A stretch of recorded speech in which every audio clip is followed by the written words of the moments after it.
NFL podcast. Didn't kill their wife. I didn't kill my wife. It's the cadence of it. From the Chris Wessling podcast studio, it's Around the NFL.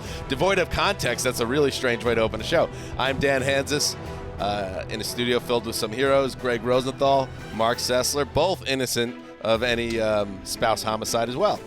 So we're off to a great start. So far. Or at So least, far, it's or good. at least when it comes to Mark, that we know of. Like Well, what does that mean? Well, there's previous lives. There's Just set up Mark like a bowling pin. There's children. Presuppose. There's children. I thought we saw one the other week, one of your lost daughters or whatever. So who knows what could have happened. I've been open about my other daughter. She's out there and she just wants a hug. How was your Maybe a wife's little financial birthday, support. by the way? What did I say about my wife, Mark? Well, that's all that you. The takeaway from the birthday celebration was that she survived. It was excellent. Okay. The wine and cheese. Is it wrong of me to ask? That No, feels that like was I very agitated nice. you. The wine and cheese, excellent. She was very happy with that. We went out to a restaurant. We went to the beach and watched the sunset. Wow. It was very nice. Did our names come up during your time together, Gregg or Mark's? Not a single time. Sometimes you got to disconnect. We've been in the studio a lot. You seem weirdly bothered by it, as if like you have special feelings As if for Mark's feel like wondering if Emily was like, I wonder what Mark's doing right now. Kind of. My wife. All right. All right. It is another episode of Around the NFL. Thank you to everybody. We're churning out the content. We hope you're enjoying it. We got another great show coming up today. It's our annual check-in on hot butts. And I feel like I don't have to give this disclaimer, but some in the football industry get a little uncomfortable even talking about job security, as if to talk about it on a program like this is to celebrate it or to not see the human side of the game. We see all that. We got it. We are above the treetops. This show is about the reality that 6 to 8 head coaches will lose their jobs in the first week of January or second week of January. That's just the way it is, Greggy. And we're going to talk about which coaches are in the most danger of having that fate. Well, I think some people also are just uncomfortable with the word butts, and then also the sound drops that you play of what it's like for a man's butts to be hot. But I think that's an apt point by Gregg. Well, it's a audio medium, and I think one of the things the audience I think enjoys about the show is we kind of take them inside the game. Right. But like, do we need to get a new set of actors every year to make these sound drops? I think that's unnecessary. Well, listen, that's a fair criticism, but the show is what the show is. I love that an acting gig allowed someone to actually come up with that sound to begin with. I mean, that's probably a lower level actor. You got to bring the whole oven in. It's a whole thing. It's a tough situation, but yes, we'll get into that. Before we do, by the way, how are we? We had Mina Kimes on the show this week. There was a lot of buzz on social media about the photo she posted. Mark, I know you were particularly upset about it. Where are you at emotionally after she did put up? I don't think Mina did it on purpose, although in a follow-up tweet after you I replied, think she did do it on purpose. She made a choice. She made a choice on what she thought was a better look for her, right, and then kind of threw you to the wolves a little bit with your blinking shot. All I have to say is that I have done that same thing in group photos where I look for the best version of me, and it's like, if someone else has to get sent down the river a little bit, you got it's a tough move, but you got to do it. So I get where I'm not upset with her choice. Right. I'm upset that the photo was given to her as an option to begin with by our producer, because Sean Kelly has been you're an extremely talented, good attitude, driven individual. Sean's sitting in today for Justin He is Graver, for Gravedigger. I don't understand the thought process, how that got past your filter, unless there was something malicious on your end. Sean doesn't have a malicious bone in his body. Kelly, He doesn't. What happened? I could detect. No malicious bone in the body. What exactly happened was I was asked to send all the photos that I had taken professionally, as you'd seen on the Instagram. Put up the photo in the studio. I want to take a look at it. Yeah, you'll see it. It's going to go up. Okay. And it's like, really but nice. I can't right now because I put the camera on me while I'm talking. Go Yeah, ahead. obviously. Yeah. Well, I have someone else Yes. doing that, but no, it's up, and there was 3 photos taken, and one of them just happened to have Mark's eyes closed. And I had sent all 3 photos out to Greg and Justin, and Greg. they had sent over Mina to Mina. asked me for a photo. Yeah, so now Gregg's involved. So the filter went not is throwing that Greg all under the about? bus. That's not what I'm trying to do. But no, this is a good investigation the so photos- No, that was a little nugget that we need to add to our yes, investigation. this is here. very It's got- important that I sent the photos out and they were given to Mina by Greg. far. This is a Watergate level disaster. Whoa. Well, first of all, why is it so important to you, Mark? Like, the sad thing is when we saw this, we knew this is going to ruin Mark's week. This is going to Well, be he said as much. I a mean, bit- in- a on big text. focus. I will say it turned funny at some point to me. But the process, now that I'm hearing about the faulty process, that to me stands out as I'm problematic. at Menchie's. We're at a little post-beach camp frozen yogurt. Mina asked for the pictures. I asked Justin and Sean for the pictures. Right. They send them. Copy, paste. There you go. It's not like I'm. You didn't examine the photos I'm yourself. not like you. No one would notice unless you actually make it closer, focus in on Mark's face or whatever. Right. They all look the same from far away. God forbid we be detailed. And I think the other thing was Mark had everything else buttoned up. If you look at the photo, and you could check it out on Mina's social, you have the cool uncle pose with your arms crossed, confidence. Everything's there. The only thing you had to do at that point was not blink. And it makes me think of Chris Wessling, our late great friend, who blinked in every picture until, weirdly, he met Lakeisha. And so maybe there's a connection to Wes. Maybe his spirit was in the photo in some way. If that's the case, then I'm going to look at it differently. Well, I do remember blinking actually during one of Sean's shots, thinking like, that sucked. I hope they don't use that one. It is funny though because we send out these, photos or pictures from our podcast all the time on the Around the NFL Twitter feed, and that's great. A lot of people follow that. But because Mina was on the show, not only did the NFL Network with 4.6 million followers retweet it, we never get a retweet from NFL Network, Never. but the NFL main account with 30 million That's a followers little- also retweeted it, and I think the employer is telling me what they think of my overall. I think it persona. also tells us, Mina was being a little modest about, I only get spotted in sports bars. NFL Network, everyone very thirsty to get the Mina photo out there to the masses. But I guess that's a good look for us as well. Mina came on our show. So Great that's guest, as always. Great guest, informative, personable, the whole thing. All right, before we get into our study of coaches on the hot seat, the ones with the hot buttocks that are very warm and sometimes sizzling and outright melting. Again, that's just the way it is, Greg. I think this is what Greg is referring to, Yeah. that maybe some You portion of seem the listening to audience really yeah. enjoy it. I'm still struggling with the whole idea that we have to make it 4 categories, not 5. So my mind is racing with some of these guys. Let's just touch on we'll get to Todd Bowles later in the conversation, a first-year head coach with the Bucks, but he is going to be without his quarterback, Tom Brady, for a period of time to, the way Bowles put it, to deal with some personal things. The Brady absence was discussed in advance, and the idea is that he'll return after next week's preseason game against the Titans on August 20th. Here's what Bowles said to the media. Tom has been excused today. He will be taken anywhere. He'll be back sometime around after Tennessee. He's going to deal with some personal things. This is something we talked about before training camp started. We allotted this time because he wanted to get in and get chemistry with the guys and go through 2 weeks of training camp, knowing he wasn't going to play the first 2 games. He didn't want to take away reps from Blaine and Kyle, and as well as Griff, as far as going into these next 2 games, and it's something he needs to handle. Oh, my God, Todd Bowles. We trust him. We talked about it. Puts me It to was sleep. like it was scheduled way before training camp, and he will not be here until after Tennessee. A lot of variance to his vocal cadence. When there. asked if the issue was health-related, Bowles said it's a personal issue. That's all I can tell you. He also added, when asked if it would impact the commitment to the team going forward, Bowles said, per our conversation, I am not worried, no. But, Mark, Gregg was worried before the show, so let's check in with his favorite player. And I wasn't worried. I just said it's unprecedented, right? I mean, we in our time doing this podcast, and from what I can think, there isn't a player that leaves training camp for this long. It's going to be at least about 9 or 10 days, maybe longer. context-wise, Brady himself is unprecedented. Right, absolutely. So everything's And- kind of and- different. and the only reason why I wanted to make sure it got into the show was just the question to Bowles about his level of confidence that he'll be ready and that he's going to play week 1. And Bowles said there's always going to be some doubt. but he has a pretty high level of confidence that Brady will start the season opener.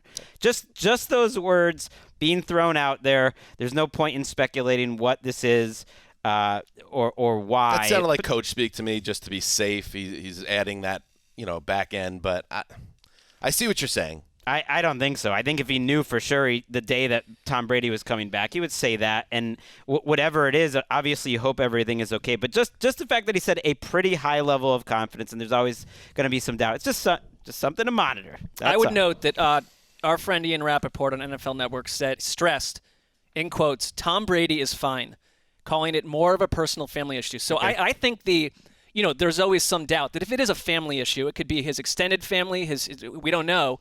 That it's a situation that is, in midstream, and you hope he'd be fine to come back then.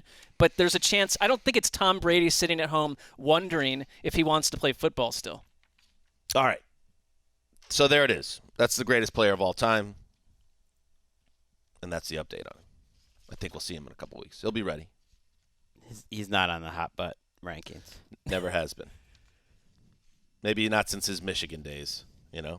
But I mean, the 2001 season certainly. There were a lot of Patriots reporters wanting to bring Bledsoe back for those playoff games. You know who else is hot was butt? Forget about Brady, the kid back then. Bill Belichick, once upon a time, had a hot seat in New England before that 2001 season. He had proven nothing as a head coach at that point. And he had not proven anything. He was coming off a bad season in New England with not a great roster. And then he did beat Bill Parcells in the playoffs as the Browns coach. He did prove something I'm talking that about season. his Patriots. For sure, the Patriots 5-11, and then they started 1-3. Right. But now he's untouchable, and forever will be untouchable, I would imagine, until he decides to retire. But that just goes to show you this exercise that, sometimes these teams would be better off having patience, but that's not really how our league operates. So we're going to go through. We're going to go through all the 32 coaches here, and we're going to put them in categories for the Hot Butt Rankings 22. Safe, first degree burns on the buttocks. Second degree, it's getting a little, it's a little touch and go, put it that way. And then third degree, which is danger, danger, danger. This is not a good situation. And we're going back to Sean Kelly filling in for Gravedigger, did a nice job. Showing us last year's results. He sent us a note with last year's results. For third degree burns last year, for instance, all three of us had Zach Taylor. And you may say, oh, idiots, dummies. They went to the Super Bowl. Well, he needed to prove it last year. I have no problem that he was on that list at that place last year. I think you'll understand probably where he's going to be for all three of us, although I won't speak for everybody. He's off the list this year. But otherwise, we all had Matt Nagy also, and Greg wisely had Vic Fangio also on third-degree burns, and he got taken out as well. So to get in that category, you are in deep trouble, and we'll see who else has someone in that category in 2022. I really appreciate the enthusiasm Sean has for his job, the energy that he did this without being asked, especially because it makes me look good. I was the only one that had Joe Judge there in the second degree too, so that was nice. Dan and I did have Zimmer in there, so we both on that. But I was like Mark on the tennis court, and you guys were like my kids. Wiping the floor. No, it was a nice performance by you in 21. Although it's not supposed to be predictive, so that actually defeats. I'm going against my own point. It's true. Not really predictive. Zach Taylor really did have third-degree burns last year. Yeah, we're trying to explain where things are right now, not telling you what. So you're right. That a little predictive. I thought if Joe Judge has a bad season, he's gonna be in big time. How did we not have Vic Fangio on a hotter seat, Dan?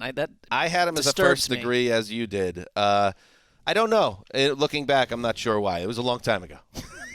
I don't remember. I don't even remember doing the episode. So. My thought process on that. 2022. So do you want to go through the safe list? Maybe I'll read my safe list here, and then you guys tell me if you guys all have the same We'll build up dudes. to third degree? Okay. Yeah, let's build to that spot. Okay? I think that's more... Get hotter, don't get colder. So this is safe. This is, hey, it's the summer. It's August. You're going to sit by the pool. You're going to pour yourself a glass of ice cold lemonade. Life's good. That was kind of gross. Oh, The gulp. that was awful. Did that get your misophonia going? I cannot do that. If that's happening again in this episode, I'll check you later. Oh, that triggered the misophonia. A big time. I mean, him saying if that happens again, I'm out of which here. part? That was wait, just asking which part you to hit exactly, it again. Mark? Which Yeah, part really bothered It's the you? swallowing. That sounds nice.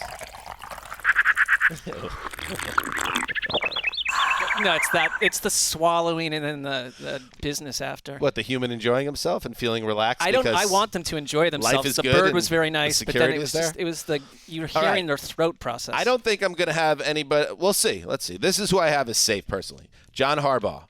Stop me whenever, Sean McDermott, Matt Eberflus, Zach Taylor, Nathaniel Hackett, Matt LaFleur, Doug Peterson, Andy Reid, Sean McVay, Kevin O'Connell, Bill Belichick, Brian Daboll, Mike Tomlin, Kyle Shanahan, Mike Vrabel. Do we have the same safe, or does anybody have one of those figures in a different category? I have two of them in separate places. Very interesting. Without saying where they are, who are the two names?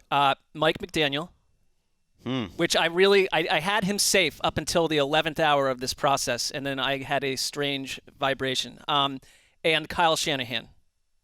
And I have Kyle Shanahan in a completely separate category that's not part of our exercise that I can explain later. Okay, so he's not in first, second, or third I don't degree? see him as like a hot butt because he's not a great coach. I just sense a Shanahan-esque chaos down the road. Well, when I had an extra section, he was in one above, but now I combined. And to me, Shanahan is safe because if something's going to happen there, if they had a disappointing season, I truly believe John Lynch will be gone, and Kyle Shanahan is essentially John Lynch's boss, and that he could survive. How I do this exercise is like, all right, let's get pretty close to worst case scenario. What's their heat level going to be? And I think Kyle Shanahan, even in a worst case scenario, is safe. Can I explain then where do you want me to just explain quickly? Why don't you? I have it in my own category called I Smell Chaos. And I think it's going to be the rare thing where if things go poorly and if there is in issues inside the house, that Kyle Shanahan will hopscotch to another job. That's what I'm predicting. Okay, so within your realm, though, where would that fall? Would it fall on first, second, or third degree? In between safe and first, because I think just making new categories. it's Kyle Shanahan deciding to leave, not they think he's not a good enough coach. But that's not he's hot a renegade. That's not a hot Then if butt. do I think he's unsafe today? He would be in the safe category, but I'm telling you, I'm predicting something weird happens. He's safe to you, but something could happen Yes. and he could leave. Yes. So I struggled with this one, but one of your names I did have in the first degree category. And there aren't many one and dones in NFL history. So putting Nathaniel Hackett there feels harsh, but there's a new owner. And just that alone, that alone and the high expectations, I just put him in first degree. New owners come in, they like to have their own guys. And I'm sure George Payton and Nathaniel Hackett feel great. Their roster looks great. Russell Wilson's there. Russell Wilson, not always happy with his offensive coaches over the year. If for some reason they go 6-11 and Russell Wilson doesn't play very well and there's a new owner, then I would think he would be in some trouble. I like that. And that sound you heard, first degree, is you're getting into a car on a very hot summer day and it's a little sticky. If you're especially wearing shorts or something, it is not the most comfortable thing, but it's also not anything to be alarmed about. It's pretty normal, everyday occurrences. In Also, August. you said so many names. I think I had one or two that were in my safe that weren't in your. Like Lovey. Did you say Lovey Smith? I did not say Lovey Smith. I ultimately don't think they would go one and done 2 times in a row. It's a weird team. That they just sort of see a little longer, but maybe I'm wrong. Yeah, we'll get to that. What's the best way to do this? Should I just go through my first degree, or do you want to go through your first degree? You're I don't the remember how host. we did it last year. Let me go through my first degree, and then you guys, again, we'll talk about it. So first degree, again, it's getting a little sticky in the car in August. Kind of gross, but you just power through it. Put the AC on. If you're lucky, leather seats, first of all, is a problem. But if you're lucky and you have air conditioning in the seats, that's a nice thing. Very sticky. Anyway, I got Cliff Kingsbury coming off the contract extension, but you want to talk about chaos. I don't know what's going on in Arizona. And one thing that I've thought about, Greg, you were talking about like what you think about worst case scenario. I also think about the teams that have high expectations or a certain level of expectations, if things crater, ownership could be like, oh, my God, what are we doing here? And we've already seen this is the same team that fired a coach, one and done, before Cliff Kingsbury, also drafted a quarterback in the first round in the top 10 picks 2 years in a row. Could Cliff get fired 1 year into an extension? Probably not, but I have him at first degree. Also, Arthur Smith, Kevin Stefanski, Dan Campbell, Josh McDaniels, Brandon Staley, Dennis Allen, Nick Sirianni, Todd Bowles in my first degree. Many of those were in my safe when I combined it down. Ultimately, I only had about 10 coaches in any sort of trouble, first, second, or third degree. To me, Sirianni, he's going to be fine, even if they did poorly. I think they have a real belief in Brandon Staley in Los Angeles that would protect him. I also don't think they want to pay coaching contracts like 2 years into it, so they seem like a team I think that would avoid that. Eberflus, did you say him? He was in your safe category. Okay. Along with mine. Arthur Smith I also have in my safe because even though there's a chance they might have the number 1 overall pick, I just feel like they made a purposeful rebuild here and are just going to see it through. Okay. Well, I'll quickly tell you who's in my first degree. Sure. I have Pete Carroll.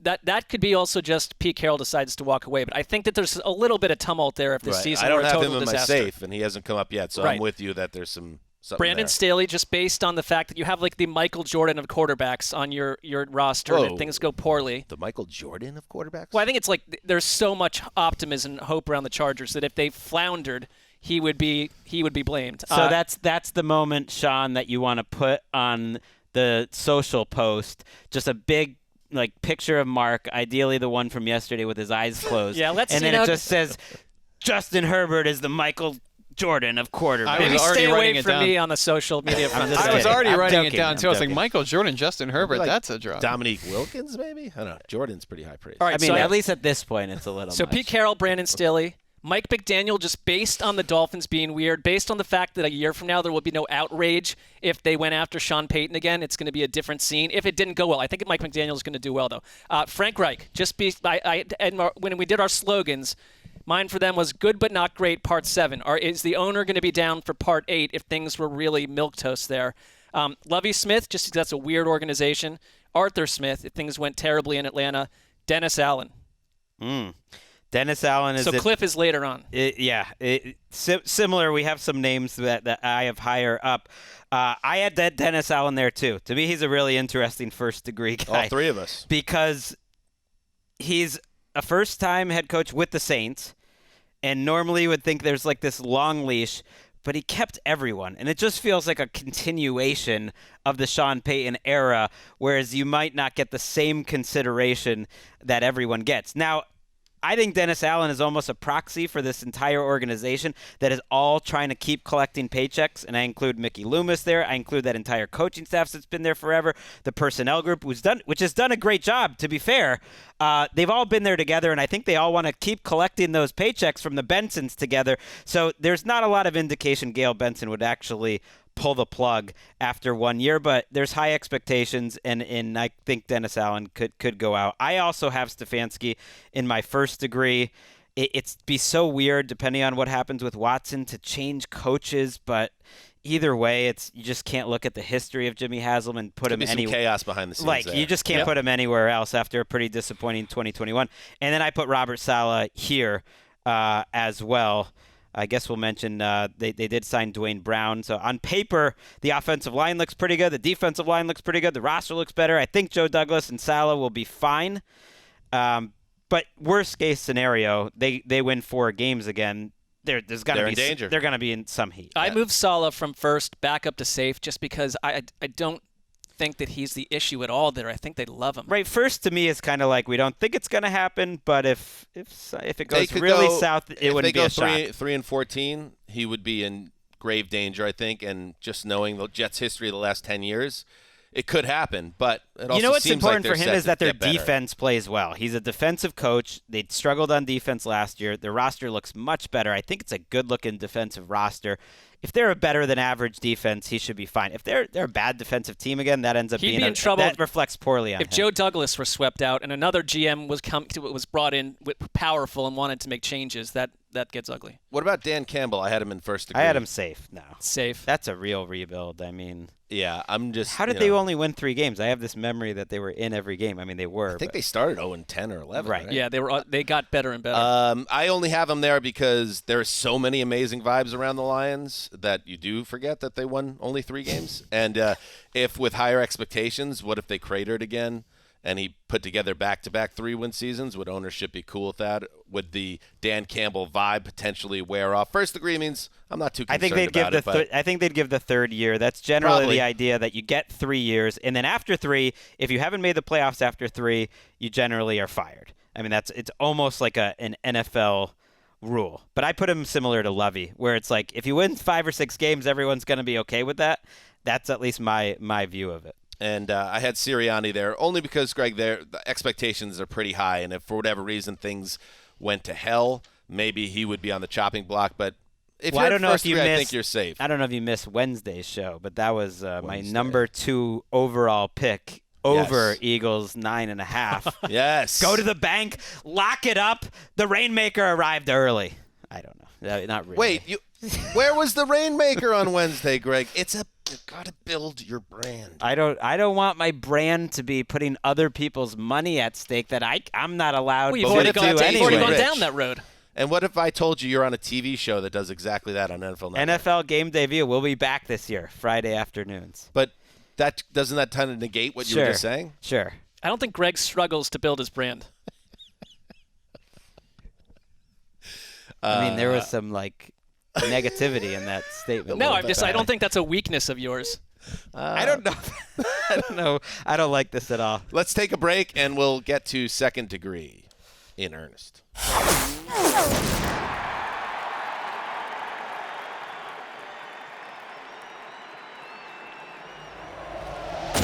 All right, welcome back. Again, this is not a celebration of, I can't wait for this person to get fired. This is just reality. A place where Titans fans don't live, for example. But here, we stay in reality. For Dan, it's a little bit of a celebration. For Mark and I think we're normal. But this is sort of Speaking of brand, Hot Butts is sort of your brand. So I think there's a joy that it's Hot Butts Day. It's like the football season's almost here. There's a bounce in your step. There's men's butts the joy that I have lit on fire. Is the joy that I have by doing this podcast and talking to you guys and sharing these conversations with a grand audience. Same, bro. Now, I am not celebrating these men being in grave danger. Their butts are on fire. I understand that. Second degree. It's getting gross. It's getting a little bit painful. It's like bacon in a frying pan. Another issue for Mark, who doesn't like meat products. I like the sound effect. This is calming to me. All right. You changed it up this year, actually. Mixing the it up. Sound effects. I love it. Mixing it up. But now imagine this is a buttocks. Still ruins it for you, doesn't it? I mean, that would be more troubling, yes. Well, it's a pig's buttocks in the other reality of it, but that's fine. Hit it again. Yeah. Here we go. So I have Lovie Smith in second degree just because I don't trust the direction of the Houston Texans after poor David Culley. Where is David Culley? Honestly, where is he? Making millions on the beach right now? Yeah. That's the other thing. Is these guys, they get canned. They're still getting paid a ton of money for the next 3 or 4 years. So, and I know it's Davis Mills hype season on some level, but, and the roster maybe isn't as bad. I think somebody else banged the over for the Texans Mark, on the and over-under I was episode. thinking about it too, yeah. But what if they suck? And Lovie Smith is not a flashy name brand, and maybe someone catches their eye. The gif of the guy walking with his girlfriend and the other girl, the more attractive woman walking in the other direction. I know that. Well, I could see that happening to the Texans. I mean, there's pretty strong speculation, and there was reporting that they were going to hire Josh McCown, that the McNair family is in love with Josh McCown, and that the timing of the Brian Flores lawsuit might have partially impacted their decision to not hire Josh. How about that? So that said, I put him safe because I mean, Lovie Smith, I am projecting a little bit because I do think they'll win 6 games, and then I think it'll be fine. And I didn't find it to be. I like Lovie Smith. We interviewed him at the Combine. He was a cool guy. I don't think there's a lot of sizzle to the hire, and I feel like they would move if they felt like the organization wasn't taking I hear you, positive but I do steps. think there is, similar to Doug Peterson in Jacksonville, there is a feeling amongst the players and the people covering that team that's like, hey, we've got someone who knows how to be a head coach here. Unfortunately, that's a reflection on David Culley, who seemed like a nice guy. But generally, the players this year, you look at Lovie Smith, that's a legend in the game. It's a little different. It starts to Pelts say on the more wall. about your organization if you have two one-and-done coaches. I think there's going to be hesitancy to be paying both of those guys if you're the ownership. It's been done before. In fact, it's been done in the ATN era. I was looking at one-and-done Browns? coaches in the ATN Niners? era. In 2013, Rob Chadinsky with the Browns. 2016, Chip Kelly with the Niners. 2017, Jimmy Tomsula with the Niners. 2018, Steve Wilkes with the Cardinals. 2019, Freddie Kitchens with the Browns. How many of these guys did we interview? Are we behind this? Well, you know what it is. When we went to that owners meeting, it's like we get the first-time head coaches. It's Right. like And then they're like a little more choosy as they get. Right. It's like we got McVay. Well, we also got Andy Reid. Remember, we got That's true. John Harbaugh? He's just a mensch. We got McVay the first time we went to Rams camp. Not getting him right now. No, he's we're a not. Super Bowl 2021, the aforementioned missing in action, but a millionaire David Culley. Wow, almost every season. That's And crazy. David and Urban Meyer didn't even make it a full one. He lasted 13 games before going back into whatever hole he was living in. All right, now, it was just not good. That was a little strong. He's a human too. I get it, but it was not a good look. That The was an entire epic. Urban Meyer, That was an epic Right. meltdown of disaster. I don't think he had any of those men's their livelihoods in mind when he took that job. It Right. just didn't seem like a good human vibe there. And you're right, he is a human, but at least I think that could be debated. Like I think it's up for discussion. So second degree, I have Lovey. I have Frank Reich for the reasons that Mark said that, listen, last year was a cataclysmic situation for the Colts, the way that season ended, and somebody's head had a roll, so it was the quarterback. If the season goes poorly again, they're probably going to come for the coach, and that's Frank Reich. Mike McDaniel, I have second degree for chaos theory reasons. Whoa. All right. I do. And First-time head coach in second degree. Yes, I have it They for- said it wouldn't be done. two reasons why. Chaos theory behind the scenes with the Dolphins. And also, listen, we all like that he's a different cat and he comes at the game differently and he connects with players perhaps differently. But maybe, what if that doesn't work? I'm not totally sold that the brand is going to play here. I hope it does because he seems like a breath of fresh air. But I need to see it work. And, the fact that he doesn't have a quarterback I totally believe in is an issue as well. So, McDaniel, I have Saleh at second degree just because I think this is such an important year both for Saleh and Joe Douglas to show progress in the organization. Woody Johnson is back from his UK ambassador thing, and I imagine as he gets older, if they have another dreadful season and the playoff list drought stretches to another year, something could happen. I followed the team too long. Woody leaving the UK has matched up pretty, one-on-one with a lot of troubles for the UK, just politically and everything. I'm just saying things have gone south since they miss Woody's leadership there. Also, Undoubtedly. things haven't gotten, I would say, great since he came back here either. Right. It's just we're all just empires on the decline. So I got Pete Carroll in second degree. I had him first degree last year. Second degree this year. It's a slow process getting there. Ron Rivera I have in second degree. And finally, Zaddy, Mike McCarthy, who I really thought about the highest level. But ultimately, I think second degree is where he belongs. What do you guys think? Right. Yeah. I disagree with you there. I have them in third degree. I guess we'll just, at least for me, we'll go You there. have Mike I have McCarthy? Rivera and Zaddy both. in Okay. third degree. I only have three names there, and you can probably guess the third. To me, like I said, no coach comes back for a fourth season if they haven't made the playoffs. It's almost a rule. It has happened. There was one recently, but it's very rare. Now, technically, Ron Rivera did make the playoffs his did. first year, but they won 7 games. By the way, not technically. Okay. I think they won the division and hung in a playoff game. You can't say it didn't happen. It did. They went 7-9. So I think this is a team, and I am projecting a little bit, that could be in major trouble this year. And if you go 7-9, 7-9, 4-13, or 5-12, Sure.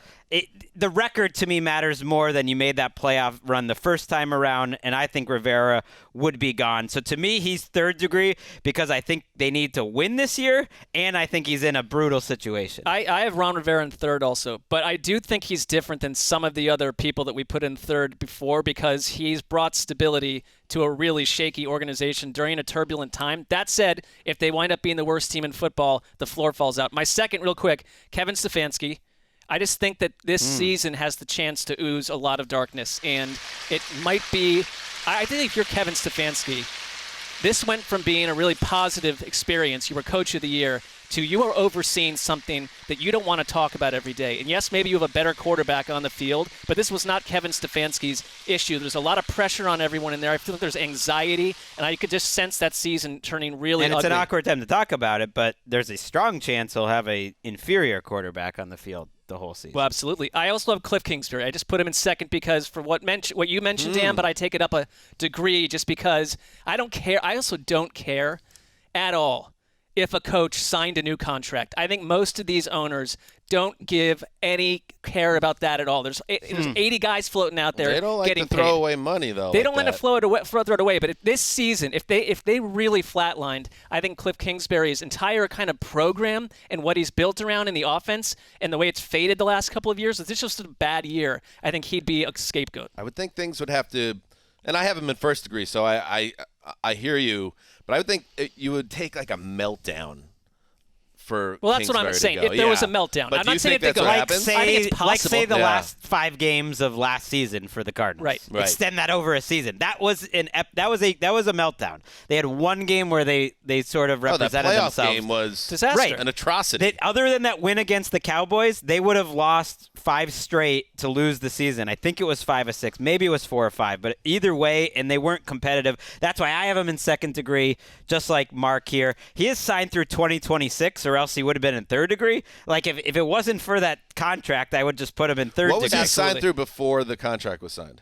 The extension. 22 maybe? Or? I think just this year. Yeah. Oh, okay. So it was okay, I get it, but you can totally extend him 1 year. Like, that's been done many times. You could totally extend him 2 years. Why do they extend him 5 years? Well, that kind of speaks to the point that they're probably not going to fire him. To give him that's so much guaranteed money. It's not under the salary cap, but they have to pay him through 2027. But imagine it would this. have I to take agree. something gnarly. Imagine this. You play the AFC West, which is going to be a problem. And let's say you go 1-3 against the AFC West, which is not it's totally feasible. And then you're outcoached in 3 of 4 games against Kyle Shanahan and Sean McVay. The Cardinals have no identity at that point. If that happens, that's the disaster I'm talking about. If like everything that you think about Cliff Kingsbury Put goes a record wrong. on it. What? I think if they go 7-10 and it's a bad 7-10, and it's not See, injury that's where related. I disagree. I Where think it's it would like have not to be in offense. 6-11. 5-12, I think 4-13. you don't have DeAndre Hopkins for the first part of the season. That is going to cost them a lot. But I'm just saying that things went bad and you win 6 games, and it's an unappealing 6 games or 7 games. Out the door. I'm with you, Mark. That's why he would have been third degree for me if not for the contract, because they've committed to Kyler Murray, and these two guys clearly have some issues. I mean, Kyler Murray and the organization clearly had some issues. When things got ugly, and that's when you learn about who's really tight, they split apart, and the organization decided to keep them all together and get everyone paid. But it didn't feel like on the field Kyler and Kingsbury were kind of like in sync, and then off the field I think there was questions whether they're in sync. So to me, if they're 7-10 but they have a mediocre offense, I think he could be gone. So I have him second degree. I have Pete Carroll. I agree with you. Second degree. I think they'll do fine, but the ownership situation there is just hanging. At some point it really looks like Jody Allen will sell the team. It's probably not in the next year, but it might be in the next year, and that kind of hangs over it. And then I have Frank Reich in the second degree, and this is where I believe I would hire Frank Reich as one of my top 6-7 coaches in the entire league as a play caller. But I feel like you have to be second degree if it's playoffs or you lose your job, and I think he's absolutely at that point. If they didn't make the playoffs, they're going to fire Frank Reich. He all but said that, Jim Irsay. Which takes us to third degree, which nobody wants to be. And according to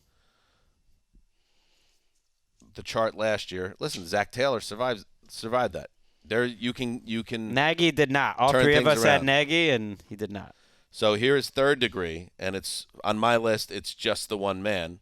It's the guy who's in a darker place than anyone else. It's Matt Rule. Well, he's obviously on ours. Yeah, Doesn't mean he has no chance. Oh, there he is. it's back. Oof. But you could have just used the old sound clip. You didn't have to bring that man back in. It's like you enjoy it, Dan. No, that's just what it's like to be sitting on a seat that's literally on fire. That's all. I like it better than the swallowing of water. It was lemonade. Lemonade. Ice cold. Yeah, so Rule obviously has had very little success here with the Panthers, and there's been, He did impress Mark. That was a nice little feather in his feels like a long time ago. It was before he had coached, and I mean, I think that they've, you want to go season after season without finding a quarterback, you're gonna sink in these rankings. And he, so where is he at? I'm trying to see. Through 2 seasons, he's 10-23. Fired his offensive coordinator in the middle of last season, and he said some things in the press that have been put a target on his back a little bit, and now he's deciding between 2 former, first-round picks who were jettisoned by their previous teams. So maybe Baker Mayfield saves his job, but I'm not as high in that possibility where we are right now.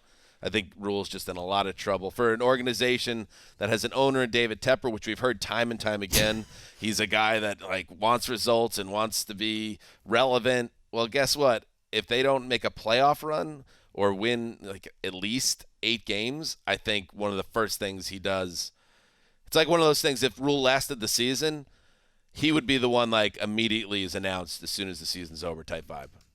And he's the guy that signed the 7 or 8 year contract when he was hired, which threw a lot of people off, and there were such high hopes. And I never understood that in the first place. It was partly because of the Jets that there was 2 teams that really wanted him, and that's when you get. But that wasn't exactly what it was.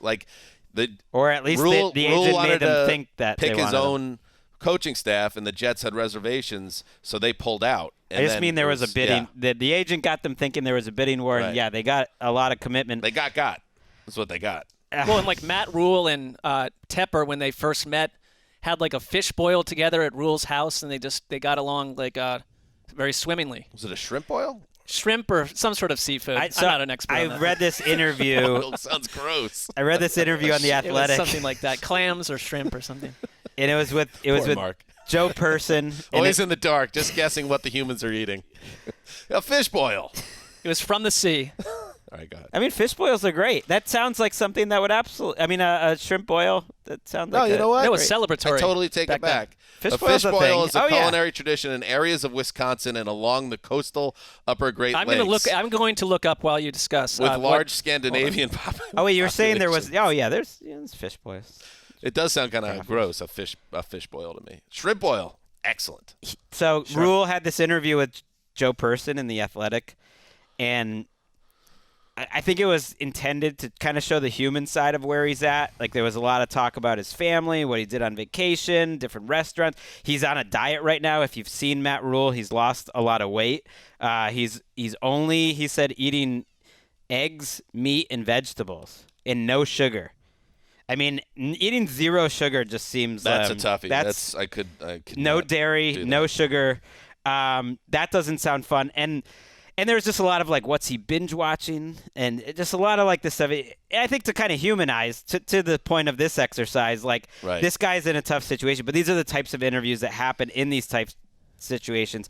And I felt bad listening to him because ultimately he was very defensive, talking about how he wants to be in Charlotte long term, that he essentially knows what the conversation is, that he loves the area, that his kids are in these great schools, that I don't want to be going back to college. People think he's just going to end up going back to college. This is what we've done. I think we've done a great job. We've built up this level of players, and teams go in cycles, and that cycle came to an end. We've weathered the storm, and I feel like we're in the process, and it's going to show.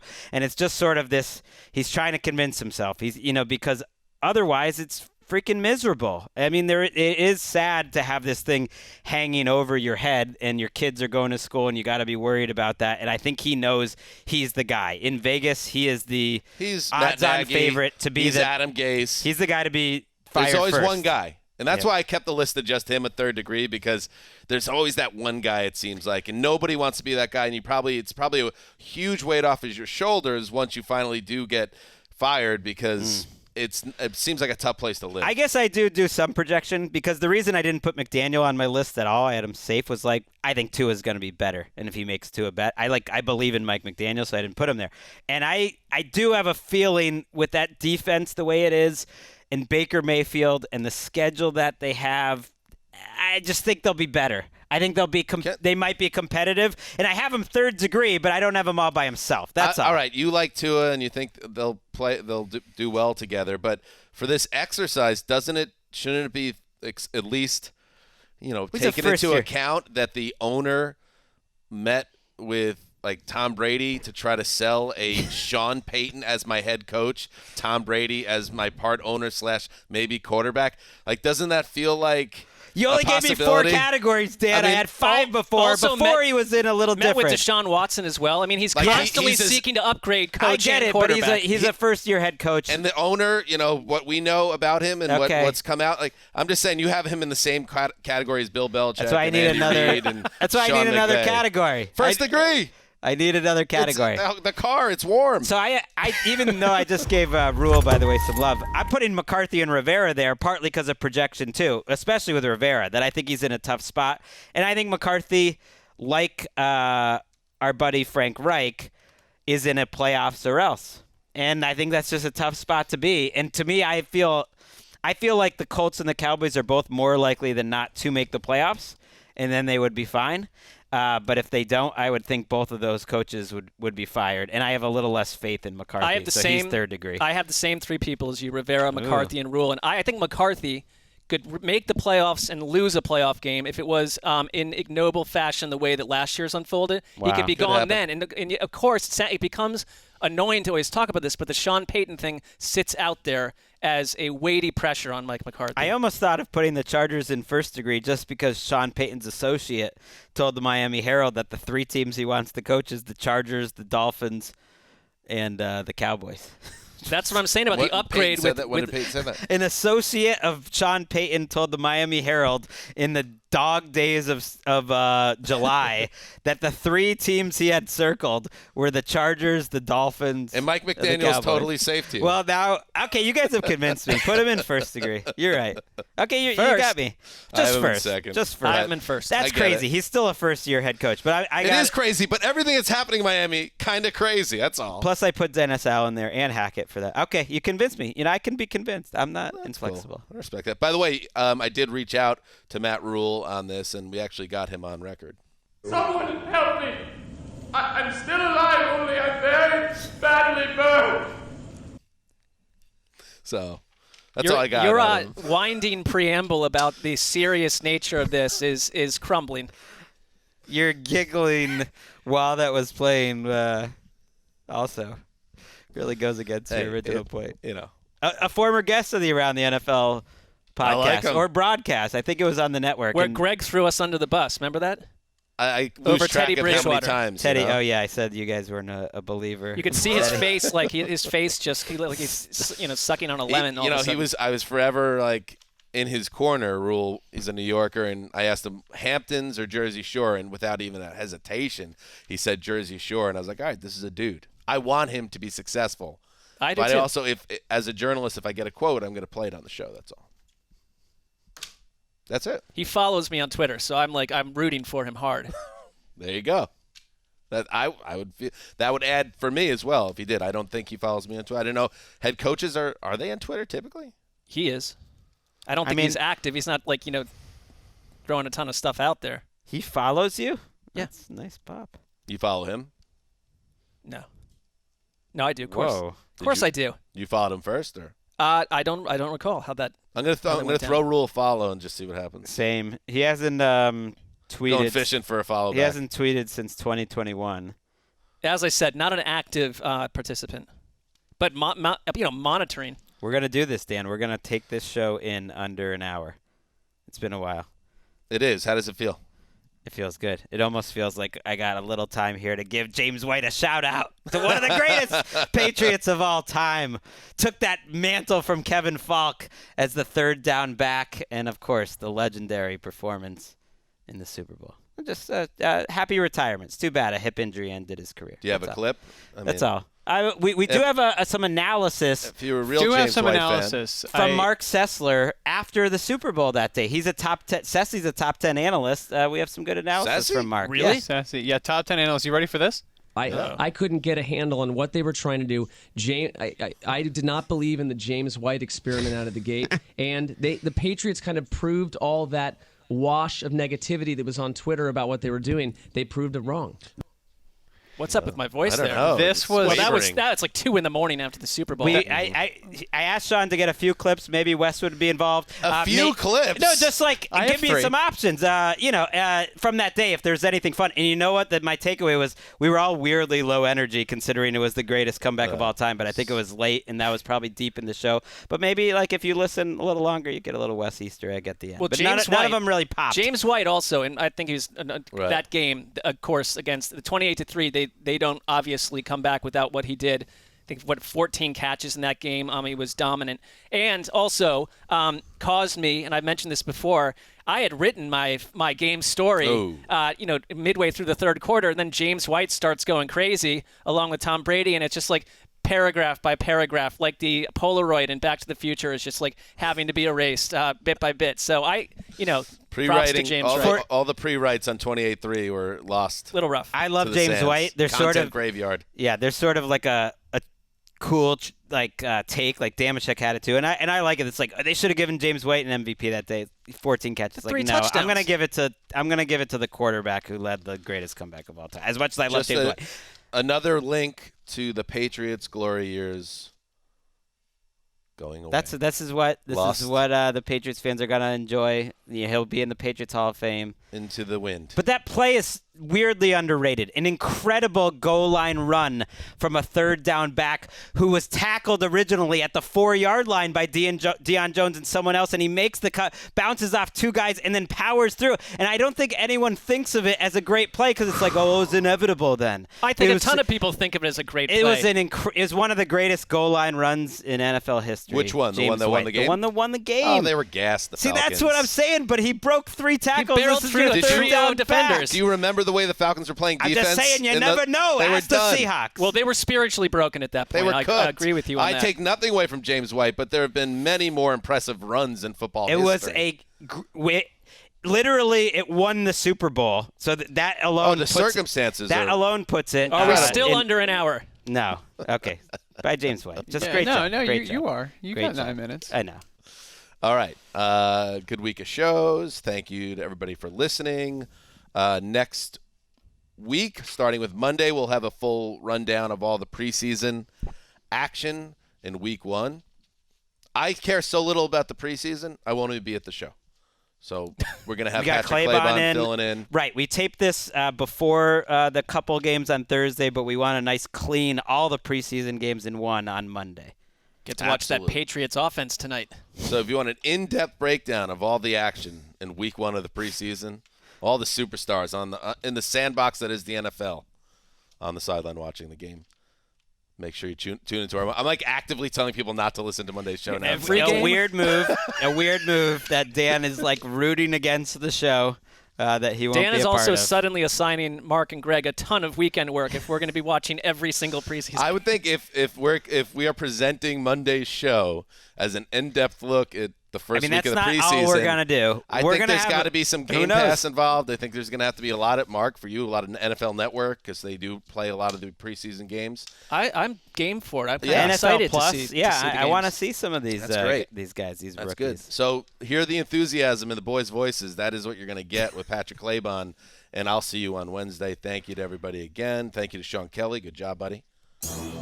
Not an easy gig, but he just stepped right in. Thank you. Until Monday. Everybody have a great weekend. And remember, heed the call.